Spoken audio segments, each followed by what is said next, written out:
أعوذ بالله من الشيطان الرجيم بسم الله الرحمن الرحيم رب اشرح لي صدري ويسر لي أمري واحلل عقدة من لساني يفقهوا قولي। আপুরা আমরা এখনো করছি, এখনো বনী ইসরায়েলের বাছুর পূজার ব্যাপারটাকে আমরা অ্যানালাইসিস করছি। এবং এখানে আজকে আমি যেই পয়েন্ট নিয়ে কথা বলবো সেটা হচ্ছে যে আমরা কোন পাপ কাজগুলো করি আর কোনটা করি না, এই জিনিসটা কে ঠিক করে? হ্যাঁ, এটা কি সোসাইটি ঠিক করে নাকি এটা ইসলামের জ্ঞান, ইসলামের নলেজ ঠিক করে? আমাকে যদি কেউ জিজ্ঞেস করে যে what is the most important implication of my মানে অফ গেইনিং ইসলামিক নলেজ, আমার কাছে মনে হয় যে আমরা যখন ইসলামের জ্ঞান অর্জন করবো ইনশাআল্লাহ,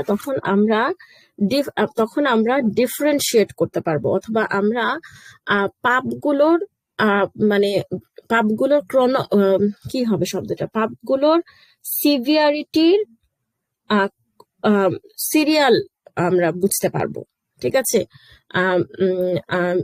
কারণ আমাদের সোসাইটিতে ইসলামের নলেজ না থাকার কারণে যেটা হয়েছে যে অসম্ভব রকম ক্লাউডেড হয়ে গেছে।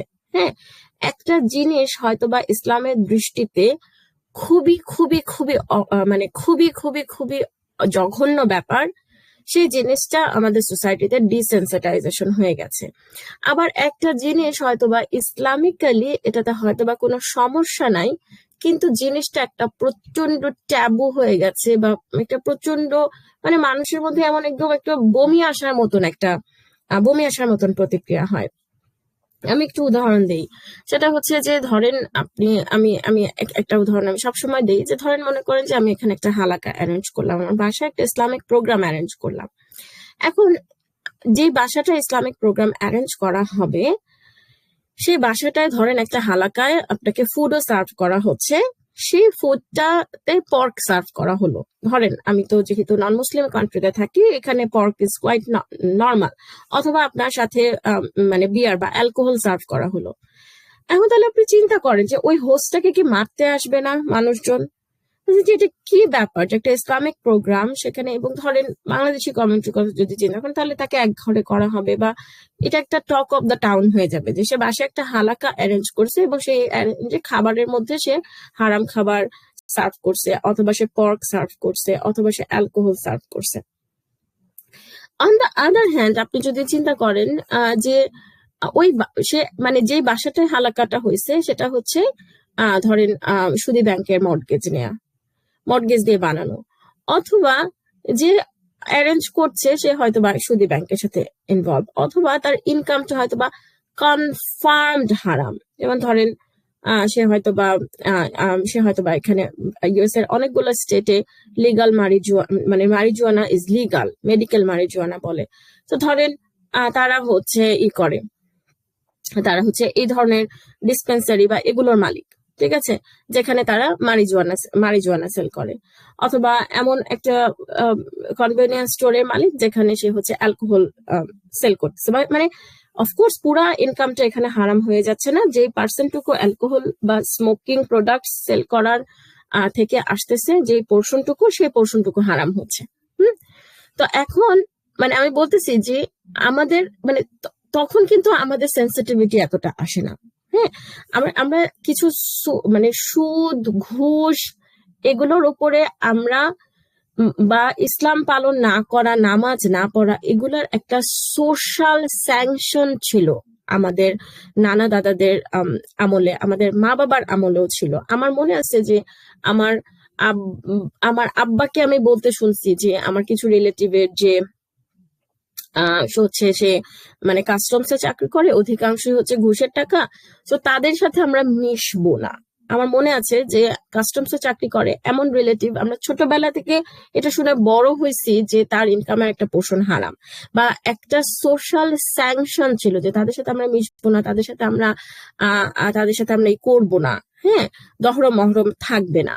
তারপরে দেয়ার ওয়ার কেসেস যেখানে শুনবেন যে বাবা হচ্ছে ছেলের সাথে ছেলে কুরবানি দেওয়ার মাংস খায় নাই, কারণ ছেলে হচ্ছে কাস্টমসে চাকরি করে, পুরাটাই হচ্ছে সুদের ইনকাম। মানে ইনকাম হারাম, সেজন্য একটা সোশ্যাল স্যাংশন আমি আমার ছোটবেলায় দেখেছি বলে আমার মনে পড়ে, আমার নানা দাদাদের মধ্যে।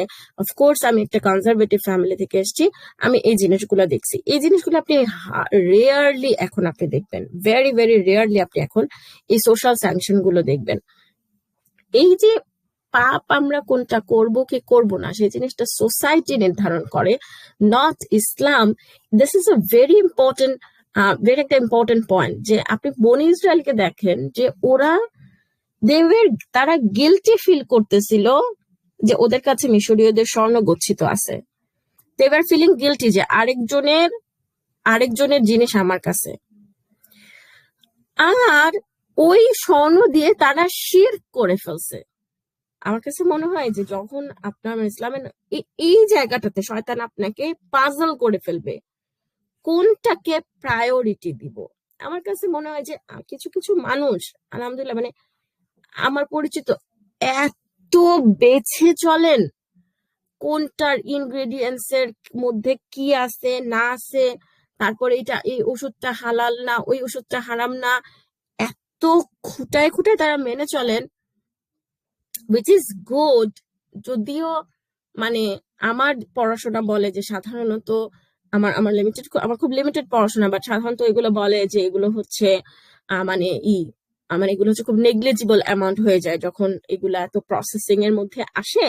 আমি ধরেন কথা বলতেছি বিভিন্ন ওষুধের মধ্যে বা এটার মধ্যে ওটা ওটা মানে মানে আমি পার্সোনালি, এটা আমার ইমানের দুর্বলতা হতে পারে যে আমি এত বদার করি না এই জিনিসগুলো নিয়ে।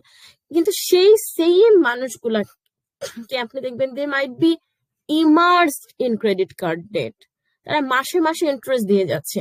এরপরে আমি যদি তাকে বলি যে মানে লেটস চেঞ্জ সাম লাইফস্টাইল, আচ্ছা ঠিক আছে তাহলে আমি তো মানে আসো তাহলে তুমি মানুষের কাছ থেকে লোন নাও, লোন নিয়ে তুমি ক্রেডিট কার্ডের সুদটা বন্ধ করে দাও।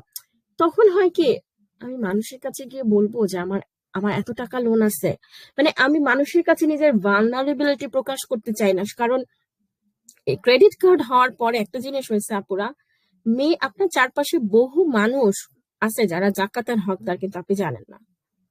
মানে এদের হচ্ছে they are immersed in credit card loan, ঠিক আছে, বাট তারা মানুষের কাছে এটা বলবে না। হ্যাঁ, মানে এটা ঠিক একদিক থেকে, হ্যাঁ এটা ঠিক আছে যে আপনার একটা এভিনিউ আছে লোন নেওয়ার যেখানে আপনার মানুষের কাছে ছোট হতে হচ্ছে না, but at the same time যেহেতু এটা মানুষের কাছে লোন না, প্রতিষ্ঠানের কাছে লোন, যেটা যেটা কেউ জানতেছে না, বরং প্রতিষ্ঠানগুলো লোন দেওয়ার জন্য আপনাকে মুখায় থাকে, সেহেতু মানে এই যে লোনের টাকায় ফুটানি করার যে কালচারটা আমাদের এখন তৈরি হয়েছে, আপনি দেখবেন যে হাজার হাজার টাকা এরা হাজার হাজার ডলার এরা এক একটা বিয়ের প্রোগ্রামে খরচ করতেছে, হয়তোবা সেটা ক্রেডিট কার্ডের লোন নিয়ে, হয়তোবা ক্রেডিট কার্ডের পুরো পুরো ক্রেডিট লিমিটটা ইউজ করে তারা মানে ফুটানি করতে ব্যয় করতেছে, এটাকে আমি অফকোর্স ফুটানি বলবো, ঠিক আছে। তো এই যে জিনিসগুলা আপুরা, যে পাপের ভয়াবহতার ক্রম আমরা বুঝি কিনা, this is a question that this is a question that we should think, যে আমি কি খুব ছোট ছোট বিষয় নিয়ে মাথা ঘামাচ্ছি কিনা। আর ওইদিকে মানে শব্দটা হয়তো খুব অশালীন শোনাবে, বাট জিনিস হচ্ছে যে আমি কি মানে লুঙ্গি খুলে মাথায় টুপি পরতেছি কিনা। হ্যাঁ, মানে this is a question that we should ask, যে আমার কি শিরক হয়ে যাইতেছে কিনা, আমি কি সুদের সাথে ইনভলভ কিনা, আমার কি মানে মানে আমার কি সব মানে আমার কি পরকাল মানে আমি মুসলিম থাকতেছি কিনা এমন কোন বিষয়ের সাথে কি আমি ইনভলভড। হ্যাঁ, আর সেখানে আই এম কনসার্ন অ্যাবাউট ছোট ছোট ছোট ছোট জিনিস। হুম, তো আমার কাছে মনে হয় যে this is a very important point regarding analysis. এবং আমি আগামী পর্বে এটা কন্টিনিউ করব, বনি ইসরায়েলের বাছুর পূজার বিশ্লেষণ। ইনশাআল্লাহ আমরা আরেকটা অ্যাসপেক্ট নিয়ে কথা বলবো। জাযাকুমুল্লাহ খায়রুন। আসসালামু আলাইকুম রাহমাতুল্লাহি বারাকাতুহু।